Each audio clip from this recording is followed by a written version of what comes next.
Yo, it is your boy B Jones, and welcome to another episode of the Red Cup Talk, where I bring my opinion, my way, the way I'm gonna say it, and how I'm gonna say it about some of your favorite reality shows and some of your scripted shows. Now, before we get into all that, what's in your red cup tonight? Now, tonight I got a little bit of tequila.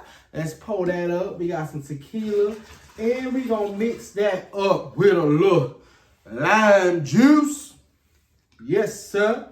Put that little lime juice in there and let's get that thing going. Let's shake that up a little bit, get a little taste of that.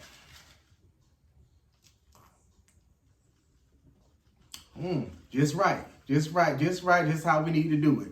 So, we're about to get into another episode of Love and Hip Hop Atlanta. I am extremely late.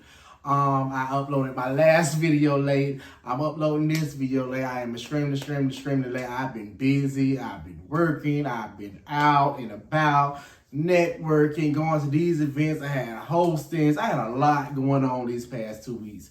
So everything is kind of late, but let's get into another episode of Love and Hip Hop Atlanta. Now we started off with this episode with Rennie going, Rennie is actually about to go to the hospital. Rennie finally says that she was born with a hole in her heart. I didn't know how I felt about that because Sierra kind of said it first.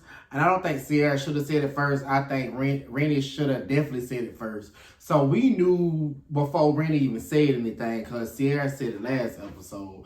But she said she went to the hospital and when she got to the hospital that it had nothing to do with why she was sick. The doctor said she was sick because she was dehydrated. I mean, of course, it's hot as hell out there. I can tell it's hot. I'm not there, but I can tell it was hot there. The sun beaming, they sweating, they glistening and all that. So I can tell that, okay, that it's hot out there and maybe she wasn't staying hydrated. Maybe they was drinking liquor too. So that plays a major factor in it too.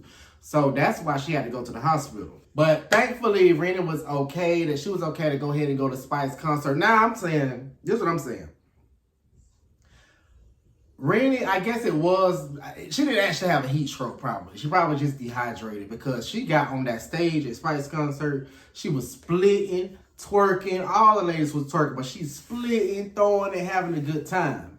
Now, Spice got a big fan base. I did not know Spice fan base was that big. I knew it was big from being the queen of dance hall out of Jamaica, and then you getting on Love and Hip Hop and on Love and Hip Hop for so many years. So I knew your fan base was big. But that concert in Dubai, that concert was lit. It was lit. It was packed. Everybody was in there. Everybody having a good time. I'm like, damn, I want to go to Spice concert. And I ain't even heard a lot of Spice music. I heard a little bit of it. I ain't heard all the Spice music. But I'm like, damn, I kind of want to be there. Like, it's kind of lit out there, so I'm with it.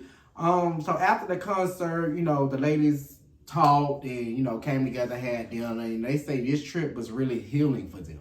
I can really tell from when they went to the temple and all that this trip was definitely healing for them. Spice said she learned how not to be so triggered. Because if you seen from the first part of this season, when they went to Bahamas and all that, Spice was kind of triggered. Like everything, like she, what I'm saying? She get mad, she turn it up. You could see that she was triggered on a lot of things. But she said she learned how not to be triggered. Now, other people can be triggered from stuff because Shaquan was kind of aggravated when Sierra brought up Eric. I guess Shaquan feel like she always bringing up Eric. I guess that's probably part of her storyline. So she got to bring him up.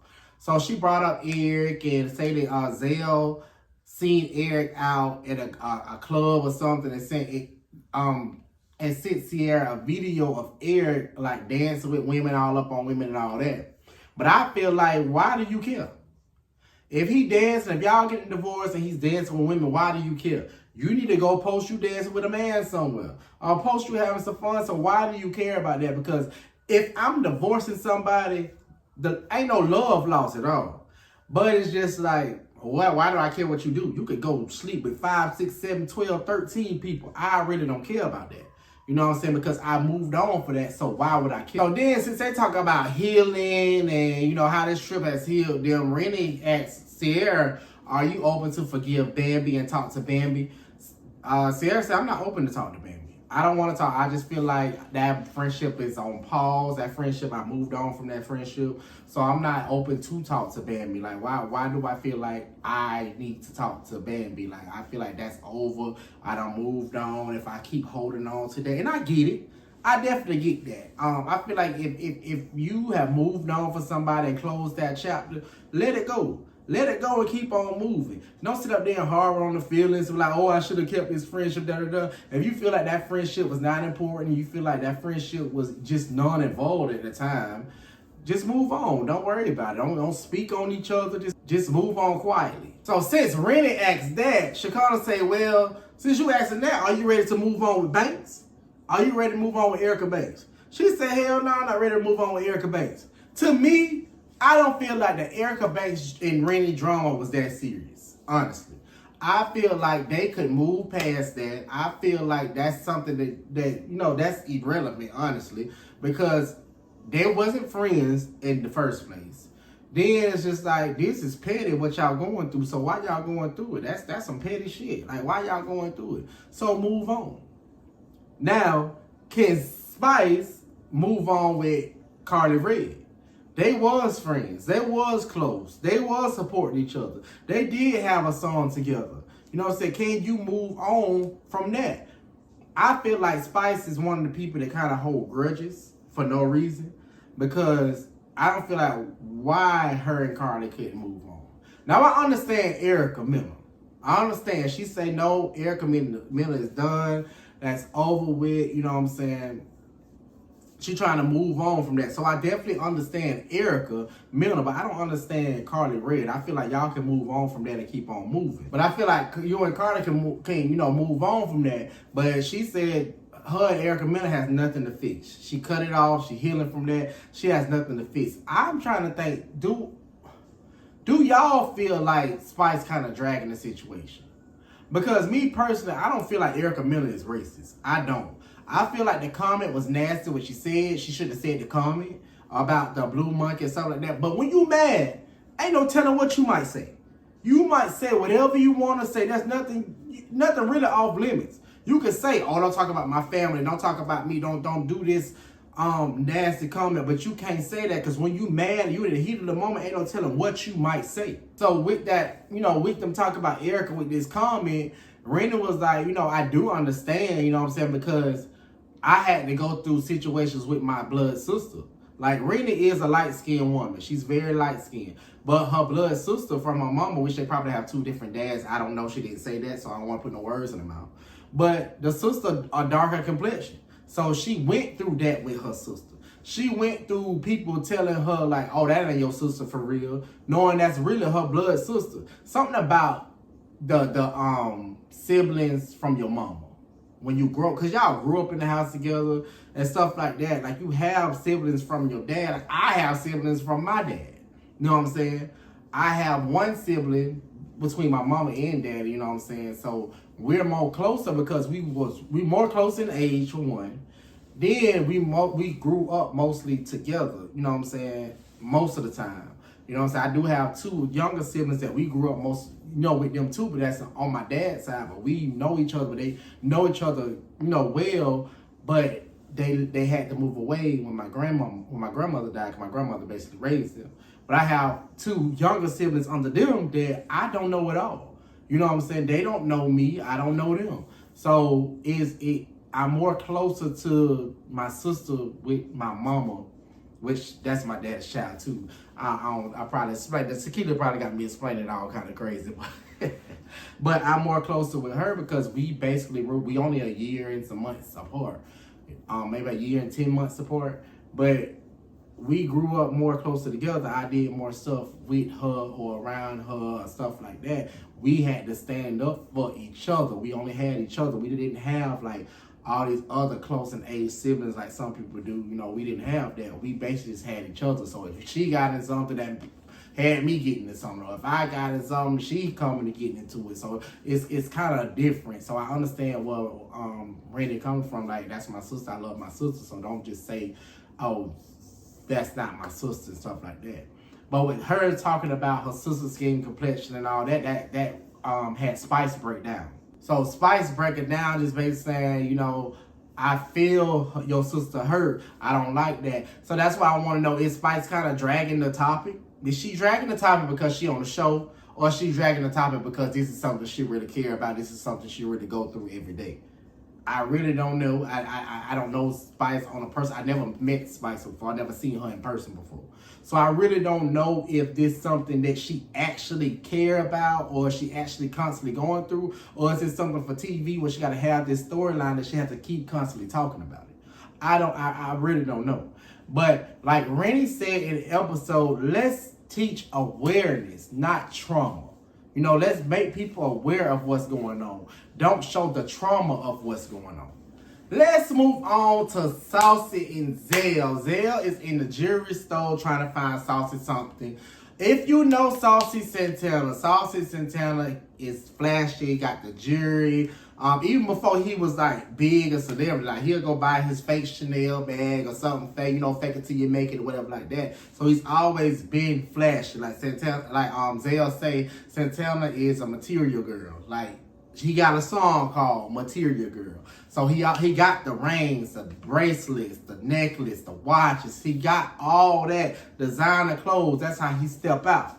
So Zell in there trying to find him something, a gift or whatever, while Santana's actually pulling up. Zell say he never really was comfortable like saying he had a boyfriend. He never was comfortable like dealing with a guy in public or something, anything like that. But he said Santana different. I mean, oftentimes you have people with different vibes. Like if the vibe is different, the vibe is something you like, that's what attract a lot of people. It's not about who you are or how you look or what you got. A lot of times it's the vibe. If I vibe with you, I vibe with you. If we riding together, we riding together. You know what I'm saying? That's what a lot of people look at when they want a relationship. So when Santana arrived, you know, Santana like looking at the jury. Santana don't even care how the jury looks. Santana want to know how much the jury costs. What you putting down on this jury? Is this 10K, 5K, 3? What you putting down on me? I mean, I feel like I hope he's not basing that on how much Zell might care for him or how much Zell might love him or stuff like that. I hope he's not basing it on that, because money, that the materialistic stuff can't really build a relationship. You can't base a relationship off anything materialistic. That's how I think. That's just my opinion. You know what I'm saying? Somebody can buy me my favorite bag of chips and I'm thankful. You know what I'm saying? I like seafood. Somebody can get me a crab tray or anything like that, or chicken wings, or some tequila. Shout out to tequila. But somebody give me some tequila and I'll be thankful. Somebody can pay a bill of mine, I'll be thankful. Somebody can give me $5 and I'm thankful. So you can't build a relationship off material things. So I hope that's not what I'm not saying that's what they're doing, but I hope that's not what he's doing, is building their relationship off something material. But Saucy want to know, how does Zell really feel about him? Like, how he feel about their relationship? To me, I feel like Zell all is. Zell trying to kiss and all that in public. I've never seen Zell do that. On all the TV years, I never seen Zell do that. But Saucy ain't with that. Saucy say, I ain't with all that PDA and all that. Hey, give me a handshake, a kiss on the cheek and all that. I feel that. I can feel that. You know what I'm saying? It's different. It can be different when you in public. You know what I'm saying? You could be, be cool in public, let's just chill and all that. And then inside, like, okay, touch me, feel me, squeeze me. You know, do a little something, something to me. Everybody can be that, you know what I'm saying? But so they have to get on one accord with it, you know. Saucy say that he feel like Zell put his friends first, because Zell wants Santana to meet his friends and all that. So he's like, I feel like Zell put his friends first, and Saucy feel like he's at a different level in his career where he can't meet everybody. He can't be around everybody. He can't be around the drama, and which that's probably stemmed from the whole thing in the club when Saucy was running out and Zell fighting because of Erica Mena. I think Bambi was there, you know what I'm saying? So Saucy probably like, hey, your friends on some other stuff. I want some stuff like, hey, if something happened right now, my name gonna be on the blogs, you know? In which, that night, his name was on the blogs. Even though he stormed out, his name was on the blogs. Because I won't say that he's a bigger name, because everybody know them. You know what I'm saying? They've been out before Saucy came out. But I can't say he has made a name for himself. I can say that. I can say Saucy has made a big name for himself. From coming out of Tallahassee on live, doing with Carisha, probably doing on a rap, he has elevated his life up to what he is now. You know what I'm saying? So that's why he's probably say like, okay, I'm on a different level right now. I can't be over here doing this, and that with your friends because they don't care. You know what I'm saying? And he also said that a lot of his friends he didn't meet, but he seen on TV first. So he probably got that judgment of them from TV, which I don't think is right. Because people can look at his Instagram or look at him on TV or whatever and be like, okay, I don't want to rock with him because I don't like what he portray on TV, or I don't like what he do on Instagram or other social media outlets, so I don't really want to deal with him. So I feel like he shouldn't judge them off that because he don't want nobody else to judge him off, you know what I'm saying, this entertainment. Like, this is entertainment life at the end of the day. You know what I'm saying? I'm in entertainment. So what I do as B. Jones Entertainment is different from what I do from Bud. Bud is a whole nother different person than B. Jones Entertainment. B. Jones Entertainment gonna cut up, have a good time. I'ma speak out more. I'ma do a lot more than what I would do in my regular life of Bud. It's different. Now, there has not been a lot of scenes of Jessica White on this second half of the season. We all know Jessica White was, I don't know if she was in an entanglement, a relationship. She thought she was in a relationship with Nick Cannon. I know she got pregnant by Nick Cannon. She miscarried. But we finally seeing more scenes of her on this half or whatever. So she meets up with Zell, or Zell comes to her session. She's actually trying to be an artist. She's singing, rapping, dancing or whatever. And Zell said, I never know her to sing or perform or nothing like that. You know what I'm saying? Because they knew each other before Love and Hip Hop. You know what I'm saying? So he was like, I never known her to do this, but let's see what she doing. Jessica tells Zell, like, I would love to meet Santana. I would love to get Santana to get on my track with me or whatever.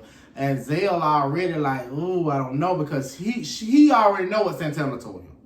He already know that Santana not really trying to meet his friends or nothing like that. So he know the vibes. So, but she wants to meet and get a track with Santana. I don't feel like Santana finna do that, honestly. I don't feel like Santana want to get on just anybody track. Not saying Jessica White, just anybody, but she's not a known artist. So he probably feel like, okay, this is an up-and-coming artist, which I think he done got on a couple people up-and-coming artists, tracks before. But he don't really know her, but we'll see. We'll see what happens. Zell tells Jessica that he's all in with Santana. He ready to move forward with Santana. Say that he has met Santana family. Went to a cookout and met Santana family, but Santana hasn't met his family. And Santana hasn't really met his friends. But Zell say he tried to go ahead and make it happen so they can go ahead and, he looking for a surrogate right now. I feel like they're probably moving too fast. I don't know what, I can't think of the time. I know they said on the show they started talking, stopped talking, and started talking again. So I don't know if I don't even know if they've been together over 2 years or nothing like that. If you talk about you looking for a surrogate. That's a big jump. I understand that we all getting older. We all in our 30s or whatever. So maybe he just at a point, because at a point, Zell was saying he wanted a baby mama. You know what I'm saying? Zell said he want a wife and a baby mama. He wasn't even talking all this stuff about Santana. But now that he's with Santana, he kind of like singing a different song, doing a different tune or whatever. So later on that day, in the next scene, Zell goes ahead and brings Santana to Jessica's studio session. So Santana like, I don't really know her. I'm just going basically for a meet and greet. He understand they want him to be on the song, but he was like, I don't know about that. I don't know if I want to be on this song. I don't know about, or whatever. Like, you can tell on Santana's face, and you can tell the way Zell looked at Santana, that Santana did not want to do this song. This was a song that he did not want to do. I don't know if he wanted, I can't talk. I don't know if he didn't want to do it because of the song, because of the beat, or because Jessica is really not a real artist. I don't know if he wants to do it because of that. But he just wasn't feeling it. You know what I'm saying? You could tell the way Zell was looking, he was not feeling the song. Like, he even asked her, like, you a new artist or whatever like that. And she was like, no, I've been, doing this. But Santana was like, well, I have a song like this. You know what I'm saying? So I don't think I would be a good fit for this. He was like, but Zell do music. Why you ain't put Zell on the song? And she was like, well, I wanted you on the song. I feel like you would be a good fit. Even the producer was like, you know what I'm saying? You hot, you got bars, whatever. I feel like you would be a good fit for this song. You can tell Santana still like, I don't know about that. And then Santana didn't even know the girl name. He didn't know the girl name at all. So he was like, so when they told her, oh, this Jessica White, it was like, oh, you Nick Cannon baby mama. And when he said that, she kind of shut down. She kind of shut down. It was just like, I don't want people to just say that, think I can't birth a child because I had a miscarriage. And I don't think people think like that. I honestly think people don't think that, oh, she can't have a child. Miscarriages happen to women all the time. You know what I'm saying? Not being as sensitive about it, because that's deep. When a woman has a miscarriage, that's hurtful. They lost something that was growing inside of them. No matter how long it was growing inside of them, once you get that first feeling of a baby, I don't know how a mother feels, but I'm just thinking, once you get that first feeling of a baby, first feeling of a human that you had, that you helped produce inside of you, that's a different type of feeling. You know what I'm saying? So it's hurtful. But she can't think that everyone is trying to hurt her. Because I don't think Santana trying to hurt her at all by saying that. You know what I'm saying? It's just that they don't know.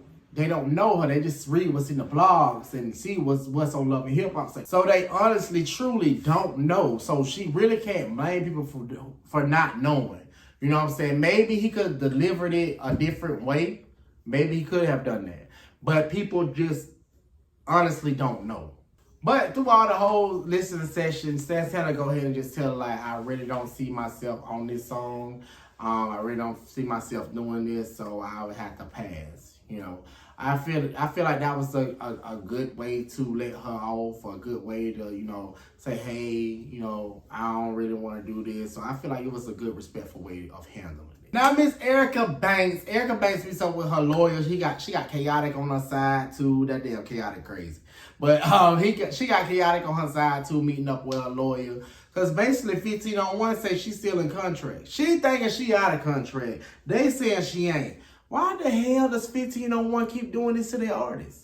Like, are the artists not reading the fine print? Are they not getting these contracts reviewed?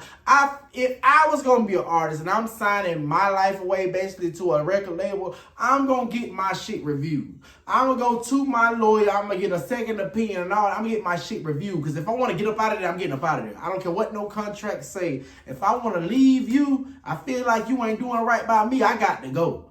I don't care what you say. You're not going to own my life. And you ain't going to own what I work for. You know what I'm saying? I feel like artists right now, in this day and age, I understand they need that machine to push them. But I feel like artists should be independent. They should go ahead and try to own their own stuff, because why would you let somebody own your talent? You know what I'm saying? I remember I signed to a management company or whatever. It was an acting management company. But I had to make it clear, like, hey, you're not touching B. Jones Entertainment issue, because I built that. I can't let you over B. Jones Entertainment, because that's something I built. That's separate from acting. Yeah, acting incorporated in it, but it's separate. I make my own money. I promote my own self. I do all that. So I'm not going to let you come in and think you can get 10% of that. Nah. Now, if you book me for an acting gig, because I signed an acting management contract, that's what you can get 10% of. But if I'm hosted, doing comedy shows, stuff like that, getting money from that, you're not getting 10% of that. I don't want you even a part of that, because I built that. I built that name. You're not finna come take that over. No, you're not gonna own my name. I'm like Tina Turner. You can have everything except my name. You can have everything except my name. Tina Turner said I worked too hard for that. But the lawyer basically tell her after, reviewing the contract and all that 1501 has a good argument. 1501 has a great argument, and if she decides to go to trial for that, her music career could be on hold for a max of 4 years.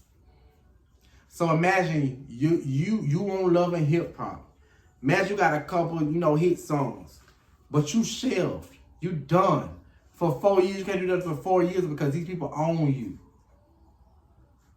No. So Chaotic told her it's best to just mediate this situation. Let's not go into trial. Let's go ahead and mediate this situation. And I agree. You need to mediate this situation, trying to get something better. If they want 2 albums, you give them 2 albums. I don't care if they trash. Give them their 2 albums and get out of there. Get them out. But keep giving us a couple bangers to keep yourself relevant, because you keep giving trash after trash after trash, ain't nobody going to want to deal with you. So give them something. And then after you give them, get out of there. I dropped them 2 albums so quick and get up out of there. Quick. Now, Miss Carly Red. Now, Carly Red is messy.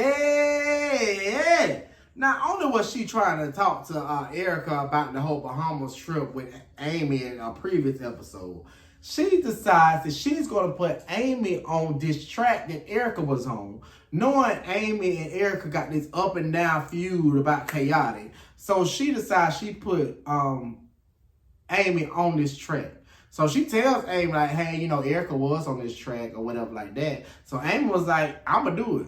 I'm going to do it because the beat is hot and I feel like I want to be pitted towards Erica, so I'm going to go ahead and do it. So when Carly tells Amy everything what her and Erica was going through and all that, Amy says she's a bitter artist.